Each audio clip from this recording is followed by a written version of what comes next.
The ballroom is all crystal light and soft jazz. The kind of room where a man's name is treated like a religion. And tonight, Everett Vale is being worshipped in public. He stands in a white tux. Billionaire, clean, smile polished like a blade. His new wife, Celeste Vale, clings to his arm in a silver gown. Her laugh is bright, rehearsed, and hungry for approval. Across the room, a black woman in a simple black dress pauses near a champagne tower. Her skin is deep brown, glowing under the chandeliers. Her hair is natural, pulled into a smooth puff, edges neat, posture steady. Everett sees her and grins like the past is a punchline. He lifts his glass and says it loud enough for the circle around him to hear. Look who made it. My ex. The one who couldn't keep up.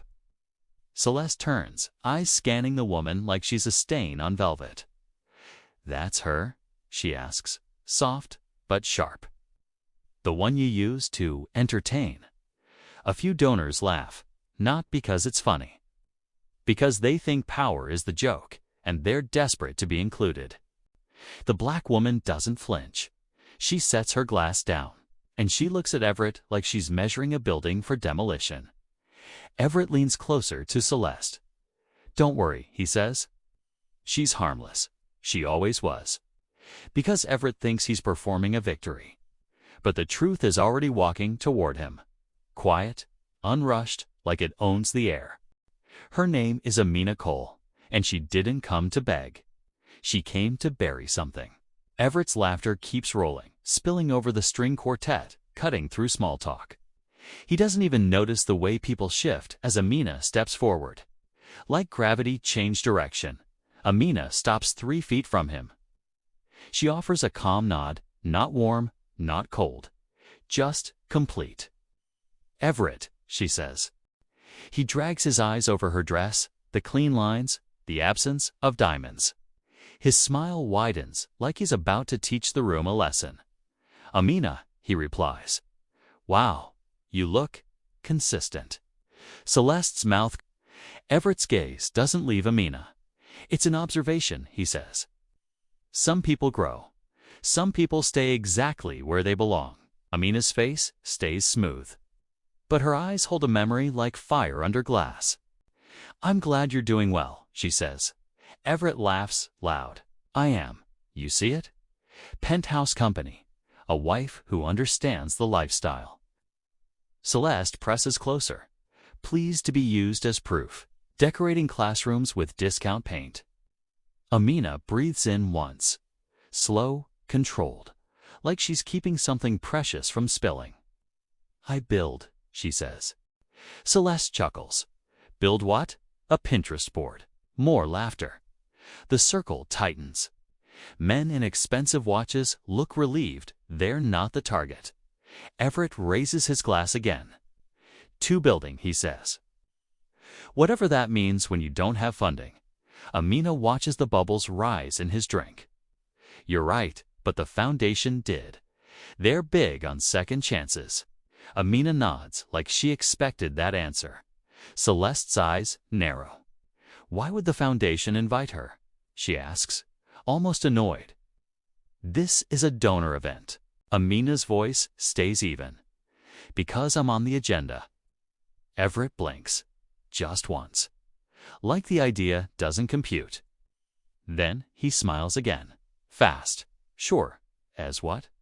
A cautionary tale. Amina doesn't answer. She simply turns her gaze past them, toward the stage where a screen glows with the night's program. His smile tightens. He recovers quickly. He always does. That's what money teaches. If you can't control reality, control the room's reaction to it. He leans toward the men beside him, voice lower, but still sharp. They must be doing those diversity panels again, he says. Good optics. Amina hears him anyway, because she's always heard him, even when he thought she didn't. But Everett takes it as weakness. He lifts his chin and says, Enjoy the free food, Amina. It's the closest you'll get to my world. Amina looks at him a second longer. Then she turns away, calm as stone. Everett watches her walk off. He feels the room's attention drift with her. That irritates him more than her presence ever could. He needs the spotlight back. So he does what men like him do. He makes the woman he discarded into entertainment. He catches the event coordinator's attention, gestures casually. "Hey," he says, "can we move up the speeches? I'm eager to hear what my ex has to say." The coordinator hesitates. "Mr. Vale, we." Everett smiles with teeth. "I'm the biggest donor here." The coordinator nods. Because donations are chains disguised as generosity. Minutes later, the quartet stops. The stage lights brighten. Conversation. A moderator steps up, thanks the donors, praises the foundation, mentions equity like a decorative word. Everett sits near the front, Celeste beside him, hand on his knee like she owns the seat and the man in it. Amina is led toward the side of the stage. She waits, hands folded, expression unreadable. Everett whispers to Celeste, "Watch. She'll talk about struggle. They always do." Celeste whispers back, "It's fine. Let her have her little moment." The moderator announces Amina's name. "Please welcome Dr. Amina Cole." Everett's head tilts. He looks around like someone misheard. Amina steps forward. The microphone catches the quiet of her breath. Her black skin looks almost luminous under the stage glow. Her face is composed, but there's history behind her eyes. The kind of history that had to survive rooms that wanted it gone. She begins. "Tonight, you're here because you believe in impact," she says. "Because you believe money can change lives." Everett smirks. He's relaxed again. This is the script he expected. Amina continues, voice steady, rhythmic. "But money without accountability becomes a costume. It looks good. It photographs well, and it can hide rot for a long time." A small ripple moves through the room. Everett's smile stiffens. Amina keeps going. "My work is in maternal health. In hospital systems. Key in clinical design that reduces Black maternal mortality." Everett leans forward, irritation mixing with confusion. He never cared what she studied. Back then, he called it her little mission. Amina pauses. Then she says, "I'm here because the Montclair Foundation's newest wing is being built under my supervision." Silence deepens. The screen behind her changes. A blueprint appears. A rendering of a modern hospital wing. The title reads, Cole Maternal Care Center. Everett's breath catches. Celeste's fingers tighten around her clutch. Amina looks across the crowd. "This wing is funded by donors," she says, "and by one name in particular." She turns her head slightly, and her gaze lands on Everett. The camera in the room, meant for PR, follows her eyes. The big screen now shows Everett's face. White skin, smooth jaw, billionaire posture, suddenly uncertain. Amina's voice stays calm. "Mr. Everett Vale." A few people whisper. Some heads turn like they're watching a car crash in slow motion. Everett forces a smile. He lifts a hand like a pageant king. "Happy to help," he calls out. Amina nods once. "You helped." Then she adds, "But not the way you think." Everett's smile fades a fraction. Amina's tone remains measured. 3 years ago, when Everett Vale ended our engagement, she says, he didn't just leave a relationship. The room freezes. Even Celeste stops breathing for a second. Amina continues. He withdrew a promised grant, a private commitment, funding that was supposed to launch a maternal care pilot program on the South Side. Everett's eyes flash. He shakes his head slightly, like she's exaggerating. Amina doesn't blink. "That program was meant to serve Black mothers," she says. "Women whose pain is dismissed, whose symptoms are minimized, whose survival is treated like an optional budget line." A low murmur spreads. Everett's fingers grip the armrest. Amina lifts one hand, palm open. "I didn't come here to shame him," she says. "I came here to stop pretending the harm was private." The room goes so quiet you can hear ice clink in glasses. Amina's voice drops slightly, more intimate. The truth is that Grant didn't disappear because someone else stepped in. She clicks the remote. A new slide appears. A photo of an older woman. Warm eyes, black skin with silver hair. A nurse's badge clipped to her scrubs. The name under the photo reads, Drive, Loretta Vale. Everett goes pale. Not white pale, but drained like blood left his face. Celeste stares at the screen. Who is that? She whispers. Amina's eyes remain on Everett. That, she says, is Everett Vale's mother. The room erupts in shocked whispers. Everett's jaw opens slightly, then closes. He looks trapped inside his own body. Amina continues. Before she passed, Dr. Loretta Vale reviewed my proposal. She met me in a clinic that didn't have enough beds. She listened to mothers who were scared to die in childbirth. Amina's throat tightens just once, then steadies. She believed me. Everett swallows hard. His throat moves like a man choking on history. Amina's voice sharpens with clarity. She funded my pilot program with her personal trust, she says. Not your money. Hers. Everett's eyes flicker. He looks at the slide like it's a ghost. Amina holds the microphone with both hands now. She did it quietly, she says, because she didn't believe saving black women should require applause. The room is stunned. People are sitting straighter. Some are blinking fast, like emotion is inconvenient. Amina turns slightly to include the whole room again. That pilot program is why I'm standing here, she says. It became data. It became results. It became proof. Another click. A chart appears. Reduced complications. Increased follow-up care. Lives saved. Amina's voice remains controlled. And those results are why the state approved the expansion. Everett's shoulders sag a fraction. Amina looks back at him. So when you mocked me tonight, she says, you didn't mock a woman who failed to keep up. She pauses, lets the words land. You mocked the woman your mother chose. A gasp escapes someone in the back. Celeste's face is stiff. Her eyes move from Everett to Amina and back like she's trying to decide which story keeps her safe. Everett stands abruptly, chair scraping. The sound is violent in the quiet. He forces a laugh, brittle. This is inappropriate, he says. This is a fundraiser, not a therapy session. Amina nods slowly. Exactly, she says. It's a fundraiser. That's why truth belongs here. The moderator steps forward nervously. Dr. Cole, perhaps we can. Amina lifts a hand. One more thing, she says. The room holds. Keena's voice softens, but it becomes more deadly for it. Dr. Loretta Vale left instructions, she says. If Everett ever used her name for image or punished a cause because his ego was bruised, the trust would transfer.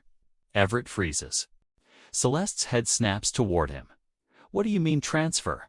Amina looks straight ahead, eyes steady. The remaining trust, she says, no longer belongs to Everett. The room explodes into gasps. Everett's voice cracks. That's not possible. Amina's tone stays calm. It's already been filed, she says. Signed, verified, legal. She glances toward the foundation's attorney sitting near the aisle. The attorney nods, face serious. Everett looks around wildly. For allies, for control, for someone to laugh and make this go away. But the room doesn't laugh. Because this isn't comedy, it's exposure. Amina continues. The trust now funds this wing directly, she says. Under my oversight. She pauses and adds, and it also funds scholarships for black women entering maternal health care. Everett's mouth opens, but no sound comes. Celeste stands too, eyes sharp. Oh. You never told me about this. She hisses at him. Everett turns to her, desperate. Celeste, not now. She sees the crack in him, the one that shows he doesn't own everything. Control is borrowed. Truth always evicts. Amina steps back from the mic. No smile, no gloat. Silence does the work. Speak. Everett's hands shake. His white tux feels like a costume he can't remove. The moderator stumbles. Let's thank Dr. Cole. I'm done, Amina says quietly. But remember this, recognition is not kindness, it's justice. She steps away. The room erupts not polite applause, but real. Everett doesn't clap. His hands clutch the ruins of his image. Later, Celeste confronts him. Your mother had a trust. It was complicated. No, hidden. You made me laugh at her, she says. You taught me who you wanted me to be. Everett searches for Amina and finds her near the exit.com. Steady, Amina, he says. Everett, he did that on purpose. Yes, you could have told me privately. I tried, you laughed. Dismissed, punished. Your mother? She saw me, even when you didn't. What do you want? The mother's to live, always. He stands powerless as she walks out.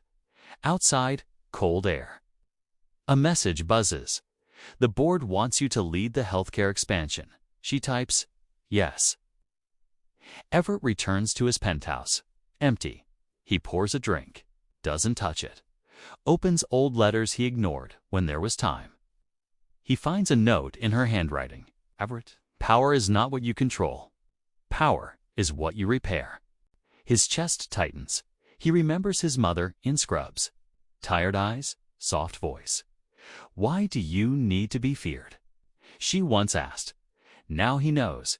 He needed fear because he never learned worth. The next morning, Everett arrives at the hospital alone. Security blocks him. Sir, this area is restricted. I'm here to see Dr. Cole, he says calmly. Amina's assistant appears. She's busy. I'll wait, Everett nods. He stands like a regular person, no shortcuts. Amina steps out, clipboard in hand. Everett approaches slowly. I read the trust documents, he says. Good, she replies. I didn't know about the transfer clause, he admits. You've never asked, she says. You assumed the world would bend for you? I was wrong, he says. Unfamiliar words. Why are you here, she asks. My mother's legacy shouldn't be carried alone. I want to fix what I broke. Fixing isn't a speech, she says. Judge me by what I do next, he replies, handing her a folder. I'm signing over my shares. Funding the scholarship program for 10 years. You decide where it goes. Why give up control? Because control made me cruel. I'm tired of that man. Amina studies him, then takes the folder. Good.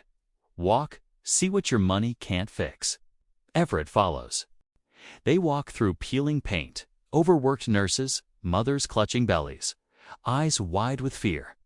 Everett notices details missed in gala speeches. Amina stops at a room. A young black woman sits alone. Tasha Green, 22, blood pressure high. This is why I build, Amina says. Not for applause, for survival. Everett nods. I didn't understand. No, Amina replies. You didn't want to. Weeks pass. The story doesn't end in a kiss or reunion. It ends with work. Amina becomes director of the maternal care expansion. Her authority grows. Everett steps back, signs, checks quietly, listens. Celeste quietly files for separation, realizing dominance is not stability. One afternoon, Amina addresses 8 young black scholarship recipients in white coats. You are not here because you're lucky, she says. You're here because you're needed. Everett watches quietly. The foundation announces. The scholarship is Dr. Loretta Vale and Amina permanent chair. Applause rises. She lets it wash over her. I survived so you'd never start from the basement, she tells them. Everett approaches. Thank you, for what? For not letting me stay a monster. I did it for the mothers. The girls. Myself, Amina says. She pauses, eyes him. You mocked me thinking I needed your world. But I was building one you couldn't enter. Kindness isn't weakness. Recognition isn't charity. The most dangerous person is the one you underestimated, who kept building anyway.